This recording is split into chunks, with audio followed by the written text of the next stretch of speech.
Welcome to Women Don't Do That, where we empower you with inspiration, knowledge, and skills to redefine your boundaries and unleash your potential.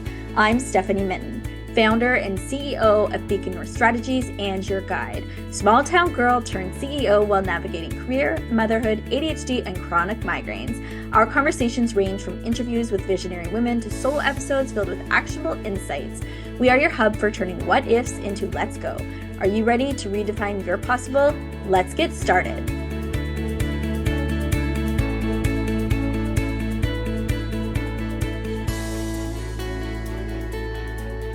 Today on Women Don't Do That, I'm talking to Simone Knego, an international speaker, a best-selling author, and an empowerment coach who helps women build real confidence from the inside out.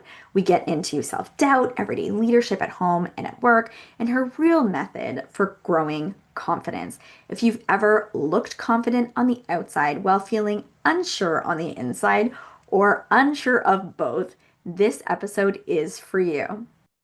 Simone, welcome to Women Don't Do That. Thanks. I'm so excited to be here. It's great to have you here. We were chatting ahead of time about the differences in our weather, you being in Florida and me being in Ottawa, Canada, and it's so cold here right now. Yeah, and it is not cold here. So actually, Mhm. when it gets down like 10 degrees lower than it is right now, then we're like, oh my gosh, it's so cold. Uh, we're used to very hot Florida weather.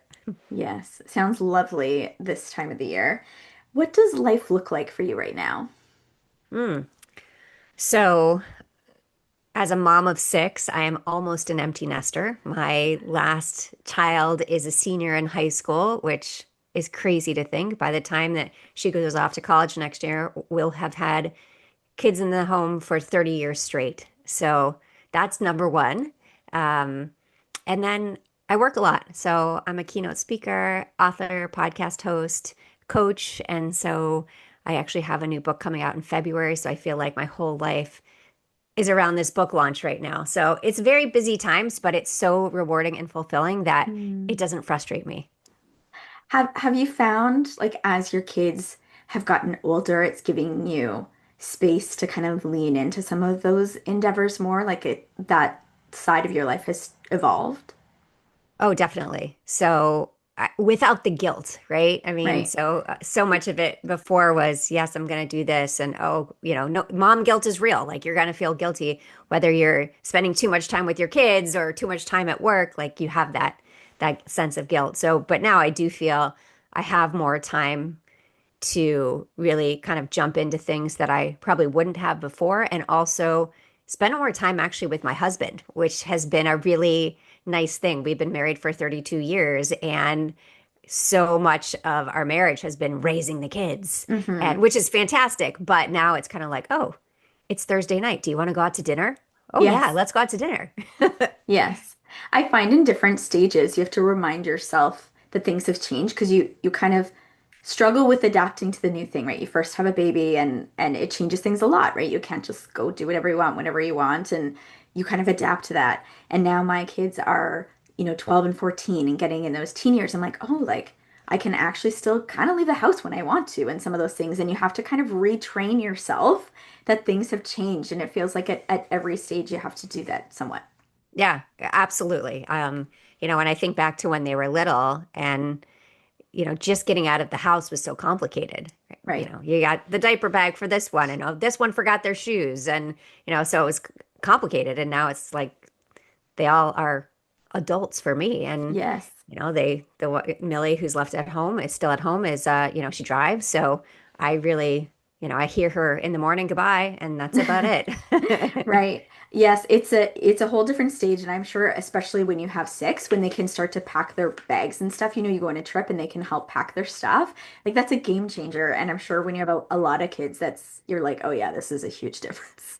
Oh, I mean, it's so funny that you say that. Like, I remember when they were little and I would pack their bags and I would put everything in like Ziploc bags and mark the Mhm. day so that everything would be organized. Okay, I can't believe I used to do that, but I did because I knew when we got there, they'd be like, I can't find this. Okay, look for Yes. the Monday bag. It's all in there. Yeah. So it made my Makes life a sense. lot easier. And now I'm like, oh, yeah, did you bring everything? If you didn't, oh, well. Yes. Yeah, there's only so much you could control, that's for sure. Yeah. We also like to ask people to get to know them better off the top. Like, what motivates you to live your best life? Mm. So, so much of the work that I do is around helping women realize what they're capable of. Mm, And that's what motivates me, right? With mhm. my speaking, with my writing. I actually sent a copy of the book to my daughter's principal, head of school, whatever they call her now, head of school, to to read to see if we could do something at the school for the parents. And she didn't respond for a few days. And then I kind of like got up in my head thinking, oh, does she not like it? Is it because I tell some very vulnerable stories in there? And then, of course, I texted her and she said, oh, it's amazing. She goes, I wish I would have had this 35 years ago. Like, this is Yeah. what women need to read right now. So I was like, okay, that motivates me, right? To hear that I'm impacting somebody to make them feel better, to make them do better. Hmm. I love that. It's a lot of the reason why I do Women Don't Do That, right? And so I really feel that alignment and that desire to help people and just really appreciate what you've shared. I feel like a lot of time I'm a businesswoman and when people come to me, a lot of their questions often when I look at them, it's really, and this is what we're going to talk a lot about today, obviously, is like the confidence piece, right? And it often is just me encouraging them, like, you can do the thing and you do have the skill sets and you need to try, those kinds of really important messages that women often need more of, which we'll talk a little bit more. I want to talk a little bit about the origins of like where confidence came from for you in terms of, why that topic? Why Mm. is that so why are you so passionate about it? Talk to me about the origin story of that work. Yeah, so I am someone who struggled with self-doubt for the majority of my life. I am 53 years old. I had a moment when I was 42 that really changed everything for me. Mm, The origin story of my self-doubt story has to do with an abusive boyfriend in high school. And mm, when I look back, what happened after that was that I kind of stuffed it down. I didn't talk about it. I mean, my husband knew about it, my kids knew about it, but I never really addressed like, okay, he said really horrible things, and that's what I believed, right? And that's how right. I treated myself for years.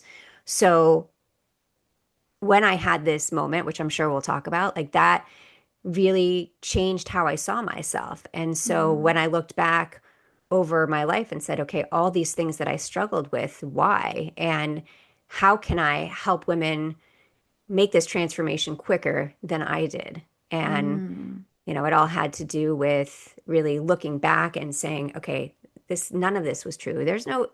I should not feel guilty. I should not feel shame about this. Like, right. and but I had to address it instead of just stuff it down and not not ever talk about it. So now I write about it and I talk about it, and it's really, and what I've realized is that for so many women, like as soon as I share my story, they're like, oh my gosh, I had something very similar happen to me. I was Mm, sitting at an event the other night. There were five of us at the table. Three out of five of us had something very similar, which is horrible, right? So, right. but people don't talk about it because it's very hard. It's very vulnerable. Right. Absolutely. Thank you for sharing that. When you talk about, coming to the realization in your early 40s, like what did that look like for you? Hmm. So I was asked to do something completely out of my comfort zone, and which what that was I was asked to climb Mount Kilimanjaro. I Wow. am I am not a climber. I live in Florida at sea level, and I never climbed anything before. But I said yes. I said yes partly because I was a people pleaser and I was so used to saying yes to everything because I didn't want to disappoint anyone. And we Mm, were raising money for the Livestrong Foundation. But I also said yes because I knew I needed to get out of my comfort zone. mm, That, I was at the point where I thought like I just don't feel good about myself. Like let me change it up. And luckily I had that amount of self-awareness to say do something different. But I mean, it could have been anything. It just happened that this came my way and I said yes. And then I looked at it and I was like, oh my gosh, this is really big. 19,341 feet. And so I climbed there were 16 of us. I didn't know anybody on the team until I got there. wow. And it was completely life changing. Not only that, I had a tent mate. So I didn't know that going into it. So I shared a tent with another woman and she's fantastic, but it was just completely out of my comfort zone, right? So not Right. only am I climbing a mountain, but I'm also sharing a tent with someone I don't know and, leadership skills with there's 16 of us. And so it was life changing. And when I got to the summit, I really thought about that. I don't have to worry about what anybody else thinks. I need to Mm, stop the comparison game. I am capable of whatever I want to do as long as I put in the work and I have to want right. it. Right. And so that's very interesting. And unpacking how, something that happened so much earlier in your life carried through and then having this realization in your 40s. Yeah. And I Yeah. think, a lot of women, they whatever happened in their past. It could be like a simple comment. For Right. example, Right. when I was in, elementary school, I once had a teacher tell me that I was a bad writer. I didn't, Yes. I then hated writing for years and always thought I was a bad writer. And then I wrote my first book and I'm like, I am not a bad writer. Yes. So, but sometimes just those little comments will just affect us for Yes. years. And I feel like sometimes for so many of us too, right? We don't even realize the impact sometimes. And when you're for me, I had my children on the younger side, right? And then you're surviving, you're living life, you're living through things. And then I find in your 40s, you all of a sudden start to get a little bit more of your time back, depending on the age of your children. And you're like, just have more time to reflect, right? And you start to see how some of those different things impacted you. And it's a very reflectful time. Yeah, I definitely agree with that. And I feel like even looking at my children, like how much they've changed with the change that I've made, Mm, right? hmm. Seeing the impact. And I mean, we know that about kids that they're sponges, right? Like Yes. what we model really matters. And if we're modeling behavior that we don't like ourselves or that we're mean to ourselves, guess what happens? Our kids Hmm. do the same thing. Yes. And so it's so important for me. And I did that for years. Like I was until my daughter called me out one day where she said, I was getting ready for an event. I was looking in the mirror, very unhappy with what I saw, and, basically berating myself. I can't believe you gained weight again. Like, why are you even going to this thing? And she walked in and she said, first of all, you're beautiful, but you need to stop. You're Mm. giving me a complex. How can you expect me to love my body when you don't even like your own? And it was Mm. such a huge wake up call for me because again, I think sometimes we don't realize what we're doing, right? It's Yes. it's Yes. become this pattern where we are constantly saying negative things or thinking negative Hmm. things. Hmm. And, we need to change the way we see ourselves. Right. Yeah, I think that as your kids get older and can, say what they're seeing and thinking and how it's impacting them, from a range of different things in your life, it can really be impactful. When we unpack something like confidence, some of the narrative around, are you naturally born with it? Can you learn it? How do you build it? Can you unpack that a little bit for us? hmm Yeah, I mean, confidence is a skill. Like a lot of times we look at people and say, "Oh, they're so confident. They were born that way." No, you work on confidence like any other skill, right? I mean, you don't learn another language after practicing for one day, right? You Hmm. don't get fit after going to the gym one time. Our mindset is the same way. Like we have to work on it because there's constantly external pressures that Hmm. affect the way we see ourselves and internal pressures, right? Yes, yes. So, yeah, confidence is definitely a skill that we build. And I think for so long, I looked at other people and said, "Oh, confidence is something they have, but I just don't." Right? Hmm. But that's Hmm. not true. It's not true. And I'm a prime example of Mm. how I learned how to build it instead of saying, "Oh, it's not for me. Like I'm not strong enough for that." Right. Yeah, it's just not me. I'm not like that. And then recognizing that you can build that. That's hmm amazing. When you look at, what you hear from women in terms of whether it's like the narrative or stories they're telling themselves around confidence, like what are some of those things that you're consistently hearing? Mm. Well, one of the biggest ones is that, confidence isn't something I'll ever have, right? Mm, Because like look at her, she's so beautiful, she's so confident. that'll never be me. So I think that's like one of the biggest ones is that, I can't achieve that. Like, I don't Right. look like her. I can't achieve that. I think also the idea that confidence is that being born with it, right? I mean, and that you can't bring it to yourself. Like it's so interesting when you watch women and they say that, wow, I'll just never be confident. I mean, I go to work and I don't use my voice at work because I'm afraid of being judged. And, Mm. so I think it's really getting over that fear of, stop worrying about what everybody else is thinking. And honestly, most of the time they're not thinking about you. Like we have It's this true. idea, right? We have this Right. idea in our head that, everybody else is, oh my gosh, they're going to judge me if I'm wearing this or if I'm wearing that. I went to a party last night. There were 60 women there. I can't tell you what anybody else wore. Maybe the one woman that I was standing next to, she looked great, right? But I've never gone into a room and thought, "Oh, let me judge what I see in here." So I think so often we put those that on ourselves and it's like, no, that's Yes. not what's really happening. So, Yes. and I think another big thing is with confidence that confidence is the loudest person in the room, right? Mm. If you're confident, you're loud. No, that's not true either. Like quiet confidence is Mm. probably the most powerful kind of confidence because you are in there, but you don't have to bring attention to yourself. And Hmm. sometimes the loudest people are actually the least confident people. Right. Yeah, that's really interesting. Can you talk to us about your real method? And this is a framework that you have, and tell us about that. Yeah, it's a framework that I created based on my transformation to look at how I could help other women get there quicker. And Mm. so it stands for respect yourself, embrace your failures, ask Mm. yourself what you want, and live without limits. Mm. And I started with respect yourself. First of all, I like the word real instead of authentic. I like the word real. But the idea of self respect is so huge.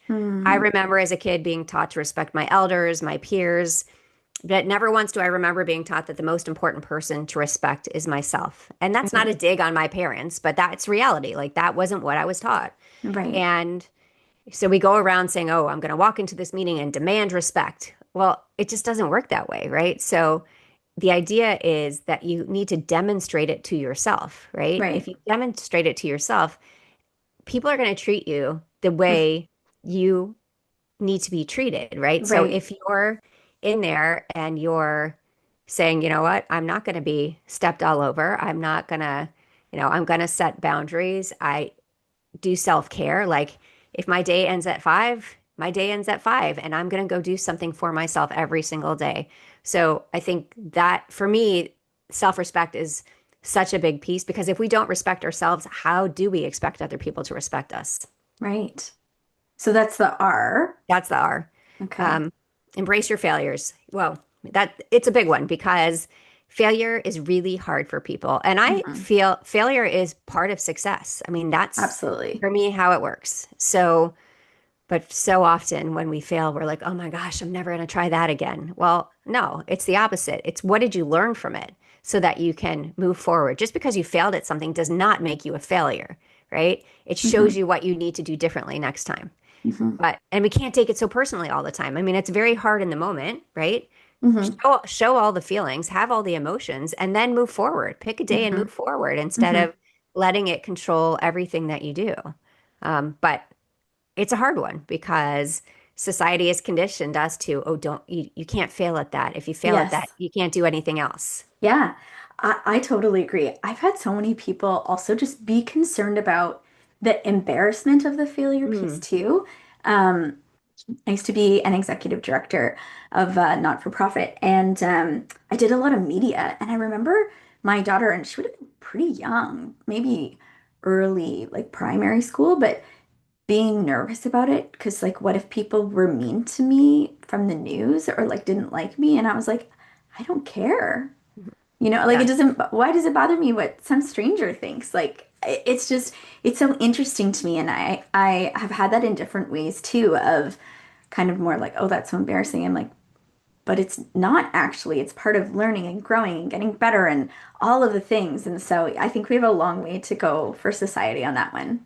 Yeah, I agree 100% because, yeah, that idea that, oh yeah, that's embarrassing, right? Again, maybe for 2 seconds and Yeah. then it's gone. Like again, you Yeah. have to be able to move forward. I mean, this isn't directly correlated, but it's the same idea of, feeling the emotions around anything. Like you can't just say, okay, yeah, you have to feel it. Like, okay, Yeah. that sucked. Let me like, how do I move forward? Right. But like when my daughter who I have the podcast with was 16, she was diagnosed with Crohn's. Mm. And she was the girl who was like, I'm going to eat around the world. Like, I'm going to do all the things. And it was really hard when she was first diagnosed. And I said to her, you have to feel all the feelings. Like, don't just pretend it's not there. Feel all the feelings Right. and then pick a day and move forward. And Right. it's exactly what she did. And, she's 22 now. And, she was just getting an infusion for a new medication this morning. And she's like, yeah, it's fine. It's all good. So Mm.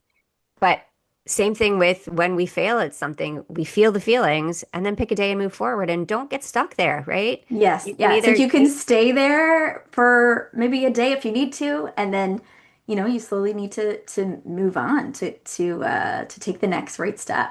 yeah, because do you want to get stuck there forever? No. I mean, think Yes. about it. If you have a choice of like trying something new or being stuck in the same thing that you're so miserable about, what would your choice be, you know? Mm-hmm. Mm-hmm. That's right. So the next part then is the A that you talked about. Yeah. Ask yourself what you want. Now, this is actually the hardest one for women. Mm. For so long, especially if you're a mom, Yeah. caretaker, we've spent so much time taking care of everybody else. And a lot of times along the way, we've lost ourselves, right? We gave up a lot of the things that we wanted when we were younger Mm-hmm. because we had something different happen, right? And Yeah. good or bad, that is the reality. And so I have a lot of women say to me, "Well, I have no idea what I want. Like nobody's ever asked me that before." Yeah. Right? And I always say, think back to when you were a kid, right? What did you Right. want when you were a kid? Because that kid still exists, right? Right. I'm not saying like go quit your job tomorrow and try to be, an actor, but like there are things that you can do within your life that will bring you that same kind of joy. Right. So, you know, you want to, you always wanted to be an actor? Well, go to the community theater and do something. Like there's so many things that you can do Yeah. to fill your cup, but it's that first question, what do you want? I have no idea. Yeah. Yeah. I think that's a really important question, especially for women. I would agree. Okay. So the L.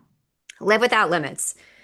So we limit ourselves from the morning minute we wake up until the minute we Yes. go to sleep, right? We're not good enough. I'm not capable enough, or here was my big one when I was younger. Oh, I'm just a stay-at-home mom. I'm just Hmm. Rob's wife. I'm just a volunteer, really Yes. justifying our Yes. existence. Yes.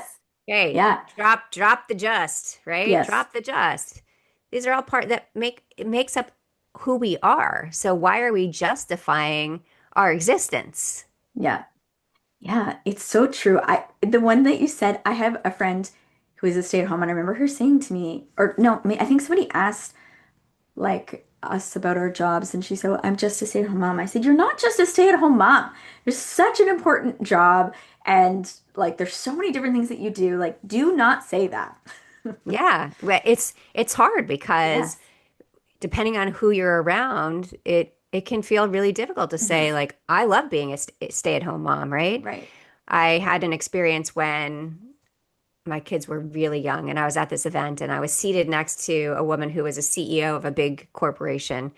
And of course, small talk, she asked me what I did. And I said, oh, I'm just a stay-at-home mom. And again, I didn't have that mindset back then. Like I was really limiting myself with the words that I used, and words are so important. Yes. And she said to me, I didn't know, like, okay, what's her response going to be? Oh, I can't imagine anything worse. That was literally her response to me. So I already was Oh, limiting myself. And then she says that to me, and I was, oh, really? I don't even remember what I said after that. I know I went right. home and cried, but I didn't know what I said Right. after that. However, unpacking, I think, I would like to think anyways, from it's not actually about, oh, that would be worse. I think it's actually about you have such a hard job Mm. It's a great because way of it's looking at it. so Yes. important. Yes. That's how I see that. I'm like, Yeah. Yeah. It's She like she whenever I'm in a school, I'm like, I could never be a teacher, but it's like yeah, because it's hard. right. Yeah, I don't think she meant it like that. I would I'm hope sorry most people, then. I think most people would mean it like that, but I don't Yes. think she meant Yeah. it like that. But yeah, it is a hard job. It It's is a very very hard job. hard job. Sometimes I reflect on that a little bit as a Canadian because we have longer maternity leaves, right? And I remember being at a table discussing something with a number of people in it, and a lot of some of them were men, and then the other half had been stay-at-home moms. And I was like, I feel like I have a unique role here because I've actually done both of these things to a certain extent. Like mat leaves aren't super long still, but at the time, I think I had done a year mat leave or something, right? And feeling like I had an informed opinion, a little bit at least, on both sides of it. And so when I reflect on the role of stay-at-home moms, or how hard it is, or the choices I made and what was right for me, like I'm able to bring some of that lens into it, which I think feels differently than how I sometimes hear stories told, like in the United States, where like mat leaves are often non-existent, or are also very short. So it's different than being off for a longer period of time. Yeah, for sure. I mean, it's short here. I don't know what it is anymore. I think my son and his wife are expecting, and I want to say she gets 16 weeks. Okay. So Yeah. it's pretty short still, right? Yeah. I Yeah. mean, I mean, if you've had a, yeah, it is but interesting. yeah, I mean, it's definitely different wherever you are, but Yeah. uh I actually think my son might get longer than she does, which I thought was crazy. I was like, Huh. what? Interesting. Yeah. So when you look at the real framework, so it's about is it about there's these different concepts, and as you move through working through these, that increases your confidence? Yeah, I mean, that is the ultimate goal. I mean, there's obviously exercises that go along with each step of the way, and I'll give Right. you one of them, which is a little mindset hack Okay. that I use that anytime, because it doesn't matter how long you've been practicing and building confidence, you still have that little voice in your head. You just Yes. use it differently, right? And so I call that voice the what if whisperer. And, Mm, oh my gosh, what if they judge you? What if you shouldn't be here? What if you're not good mm. enough? What if you're not strong enough? All the things. Yes. And so my little hack is called Control Alt Delete. Yes, very, very, very unique. But, back in the day, it was how you would reset a frozen computer. Now it brings up Task Manager. I don't even know what that means, but that's what it does. But the idea that when you start with control, I mean, it's that awareness, the awareness of the thoughts that you have coming into your brain. Like, are Hmm. they real? Are they helpful? Most of the time, they're not. Most of the time, they're a story that you're telling yourself. Right. The second part is alternative. Tell yourself a better story. So instead of telling yourself that you can't do something, first of all, ask yourself if you want to, Right. and then tell yourself you can do it, right? And then also, things like, oh, what if I fail? How about when I succeed? It's Hmm. really interesting because there's so much science behind the power of positive self-talk, right? I Mm. mean, whether it's in athletics or just across the board, how much positive self-talk really affects how you see yourself and how you move forward in the world. And the Right. last part is delete. Delete the habits and beliefs that don't serve you. Delete the comparison game.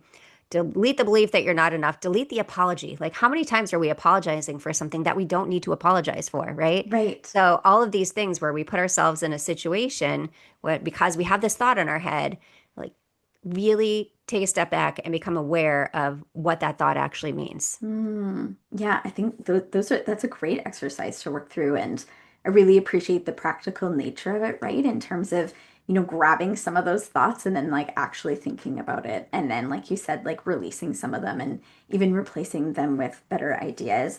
Your first book was about extraordinary, unordinary. Can you talk about kind of the premise behind that so if people are interested, they can go take a look? Yeah, so the first book came out in 2020, The Extraordinary Unordinary You, all about realizing what you're capable of and recognizing that the little things you do every day matter. Hmm. So, I used to call myself an ordinary girl, right? I'm Right. just an ordinary girl. And nobody's ordinary, right? I mean, we're all unique. We're all extraordinary. We're all unordinary. So that's where the title came from. Mm, But I tell stories of we adopted our youngest three kids, and so their adoption stories, climbing Kilimanjaro, all things that I probably never thought I was capable of doing until I right, did them. So right, it's really like do the things you think you can't. right. And then my second book comes out February 17th, and that book is called Real Confidence, A Simple Guide to Go from Unsure to Unshakable. And that's Mm, all using my real method. It's a very vulnerable book. It's mm, interesting because my family still hasn't read it yet. I got the like PDF full layout actually yesterday, and mm. it's so pretty. Like the designer did such a good job of like the cover Oh, has like the mountain, and then like throughout the book there's different mountain related things, and it's all about transformation and helping women go from being stuck to living a really powerful, happy life. wow. It sounds like such an amazing read. And I hope that people will take a look at it when it comes out. One of the things you also talk about, which I'm very curious to hear you share, is kitchen table leadership. Can you Mm. talk about that? Yeah. So leadership was something that I never thought of myself as a leader, right? I mean, leadership, we've been sold this narrow view. Leadership is the title, it's the corner office, it's the Hmm. boardroom. But I truly believe leadership is, you know, about the decisions that we make every single day, the messy moments, the behind the scenes when no one's watching. So many of our really big decisions happen around the kitchen table, right? Yes, But yeah, nobody's ever called it leadership, so we don't think that's leadership, right? right. But Yep, those decisions are leadership decisions. Think about it.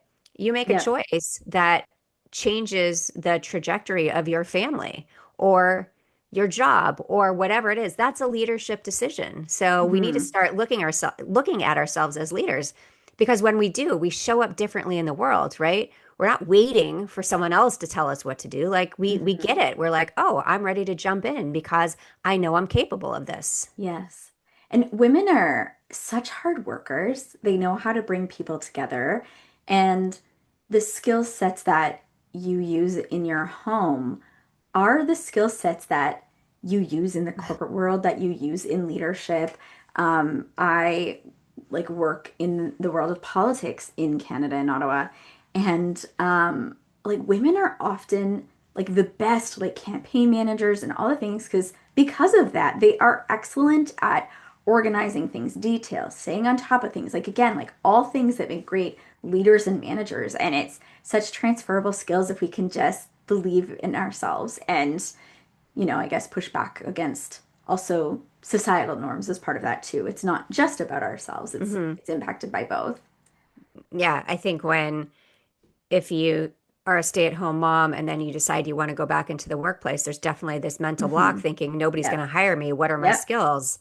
But you have amazing skills. I mean, if I think of patience as a skill, right? Yeah. Patience for your coworkers and everybody else, like there's no better place to learn that than at home. Hmm. And so there are so many skills but you have to see yourself differently, right? You have to change the Yes. way you see yourself. Yes. And also too, I think sometimes we get stuck with like the idea that everything else is so hard and therefore I can't, right? And Mm. I think about things like ChatGPT and building chats and chatbots and things like this. And I've been doing a lot of that. I'm not an IT master, but I know a lot about that, and I know a lot about it more than the average person. And I know a lot of women, whether they're working or staying at home, could do that too, right? And it's believing in yourself and holding on to the fact that you're smart and you like to learn and you can figure it out. And then, you can apply those things to making money if you want to, and different things like that. And yeah, that limiting belief piece. And I think a lot of what you shared will help women think about that. And if they want to learn more, they can go look at your book as well. You mentioned about your podcast, and Mm. that's another way for people to find out more and get more inspiration. So can you mention that too? Yeah, so I have a podcast with my 22-year-old daughter.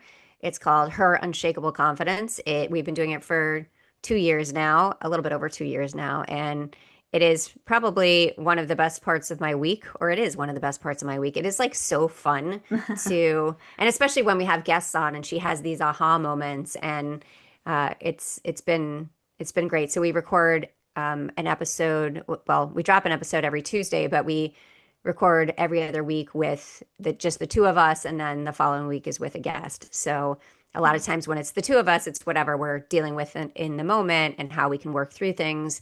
And then when we have a guest, obviously, it's really okay.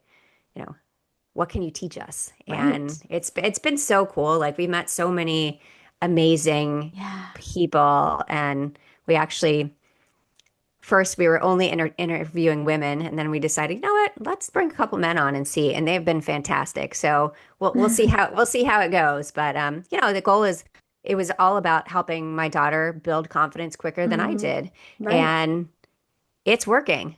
I It's love that. amazing to see how she's a second year law student, and she took like one of her final exams yesterday, and she texted me and she said, I have to tell you, it was probably the best test I've ever taken in my life. Oh. And it was cute because, it's not like an arrogant thing like, oh, I'm Hmm. amazing. But it was like, I feel so good about this. I feel so confident about this. And she goes, and even if my grade is lower than I thought, I am so proud of myself. Like Yeah. when I was 22, I would have never said stuff like No, that. yeah, I that's would so have been like, mature. yeah. So it's been really Amazing. fun to watch. What have you learned from her in terms of confidence, right? Because you're coming in from a different generation, different life experience. Like, so what have you learned from her? And two, for those of us who are moms raising girls, what should we know about it? Mm. Confidence in raising it in our daughters. Yeah, I mean, I think biggest thing is how important the modeling aspect is Mm, that and because there were times where I wasn't, I mean, like the example I gave before, I was not nice to myself, and mm-hmm, it mm-hmm. took her calling me out for me to be able to say, "Oh, whoa, this is really affect." And so I would ask your listeners to really take a step back and think about how are you talking about yourself in front of your kids, right? Mm, What are you thinking about yourself? And then these words come out where you're like, "Oh," because they pick it all up. So I think that yes. one is huge. Um, Watching her be willing to take more chances, Mm, I think again, my Kilimanjaro piece kind of opened the door for all of my kids to say, oh, wait, mom's human, right? yeah, She's not only mom, like she can do things for herself too. right. And Yes. so um, we were talking about actually yesterday the importance of self-care and the Mm, importance of me doing self-care so that the kids see it. I mean, now they're older, but like being able to say, I'm taking 15 minutes for myself. Like even in the chaos, I need 15 minutes for myself right now. And mm, so I think that really affects how they move forward in the world. She was funny. She was saying she was having a really hard week, I don't know, a couple months ago. And I was like, so what are you doing for self-care? And she said, well, I'm saving it up for spring break. And I said, you cannot save it up for spring break or whatever break. And right. she said, well, I just don't have time. I said, yes, you do. You have to make time to take care of yourself because this is exactly what happens. And I Yes. said, so, and she loves to crochet. I said, when's the last time you crocheted? She's like, and it like hit her. She was like, oh my gosh, you're right. I haven't crocheted in like a month. No wonder I feel like crap. Yeah. And it was such a big aha moment of the importance of, doing things for yourself, that Mm, you want your kids to see that. You don't want your kids to feel guilty when they, you know, do something that they really want to do. That's a good thing, you know? right, right. Yes. And so what has she taught you?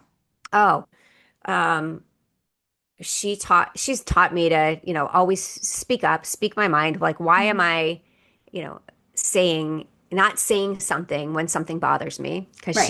she is brutally honest about stuff, and in a really good way, And Mm, she holds a position. Like, if there's something that she believes in, she doesn't waver, right? Like, she's like, no, that's not right. Like, let me show you the facts behind it. It's not just an opinion. Let me show you the facts behind it. right. That's one of the biggest things. Also, like practice what you preach, right? So if I'm going to, say that I do these things, then I have to show up that way because Yes. my words have extreme value. And so Right. if I'm breaking my word, then where's the value? Mm, That's probably two of the biggest things that She Yeah. really, Well, those are pretty big lessons. I feel like yeah, our kids teach us a lot of lessons and definitely make us better. And sometimes that's really hard, but yeah, it is true. It is yeah. true. Is there anything you want to add before we move on to closing Mm. rapid fire questions? No, I think, really just thinking about that, we need to change the way we see ourselves, right? I mean, you don't need to change who you are. You need to change the way you see yourself because, Mm. there's so often we're talking about you have to change this, you need a bigger car, you need a better this. Yeah, and And that will make me happy or right. yeah. Hmm. And what's going to make you happy is falling in love with yourself, right? Mm. That idea when you look in the mirror and say, like, yeah, there's always going to be things that we don't like about what we see, right? Right. We're human. But we have to respect ourselves to the point where we can look ourselves in the eye in the mirror and tell ourselves that we are our best friend. I mean, we're going to live with ourselves until the day we die, right? So Yeah. why do we treat our best friend in such a way, but we treat ourselves in a different way? So treat Mhm. yourself like you would treat your best friend. Oh, I think that's a great piece of advice. Can you share a rule you've broken that turned out to be a great decision? Mm. So I would say, uh, I always tell my kids, we never know what anybody else is going through. Hmm. And, so kindness, patience, respect. And this was during COVID, we were waiting in the Starbucks drive-through, and I left enough space for, cars were backing in and out, whatever. And a car jumps in front of me into the drive-through, and I lost it. Like I was like screaming, and my daughter's looking at me. And this was my youngest daughter, and she's like, "Are you okay?" I'm like, "No, I'm not okay." Like I was really angry. And she said, "I think you might need to reread your own book. I think you've forgotten a few things about patience and kindness and understanding. Practice what you preach, right?" Right. And so that was a big one for me. And of course, when we get up to the window, the woman in front of us paid for our drinks. And Oh, so, yes. So, and then my daughter said, "Well, can we do the same for the car behind us?" Right. mm, So, I love that. again, so it really changed the way I thought about things because, here I was like, why am I angry? It's ridiculous. Again, our kids are teaching us things, Yes, right? Yeah. constantly. Who is a woman that continually inspires you? My mom. Mm, My mom is, so she went to medical school in 1961. wow. She grew up on a farm in rural Pennsylvania. Her mom had a sixth grade education. Her dad worked in the coal mines, and she walked into a library for the first time in 10th grade, and she knew she wanted to be educated. And Mm, so she saved money and got into the University of Pittsburgh, then got into the University of Pittsburgh Medical School, and she practiced medicine until she retired in her 60s. wow. Yes, as soon as you said the date, I was like, well, that's impressive because there Yeah. would not have been very many women doctors then No, for there sure. was 120 people in the class, five of them were women. And they Hmm. were all told that they took the spot of a man and that they didn't deserve to be there. Wow. Yeah. Oh my goodness. What is one book that has significantly impacted your wisdom or perspective? Mm. A book that I've read recently, it's Dan Martell, Buy Back Your Time. Yes, Yeah, yes, that I one have is been huge reading that for one me too. because Yes, I am someone who thinks I can do it all, right? And right. I need people to help me, right? Like I need to Hmm. have, and if I don't have people help me, I don't have time for self-care, right? So Right. that's why I'm like, yes, this is aha moment for me. Yes, I love that. I've been reading that one too, and I love that he's Canadian because Yes. often some of these really big thinkers, they're usually not Canadian because, well, our population is a lot smaller too, but I'm like, Yes, it oh, is. he's Canadian. I recognize some of the cities Yeah. he's talking about, and it's great. Well, thank you so much for your time. There's so many nuggets of wisdom, and I'm sure a lot more in your book, and so hopefully people will check it out. So thank you for your time. Yeah, thank you so much for having me here. Thank you. Thanks for joining us on Women Don't Do That. Don't forget to subscribe and leave a rating or review. Connect with us on Instagram at Women Don't Do That and visit our website www.womendon'tdothat.com for more details. Join our Patreon to support our work. Find all of the links in the show notes. Remember, you have the power to transform your what ifs into let's go. Together, let's redefine your possible. Until next time. The opinions expressed by guests are their own and do not necessarily reflect the views of Women Don't Do That, Stephanie Mitton, or affiliated brands.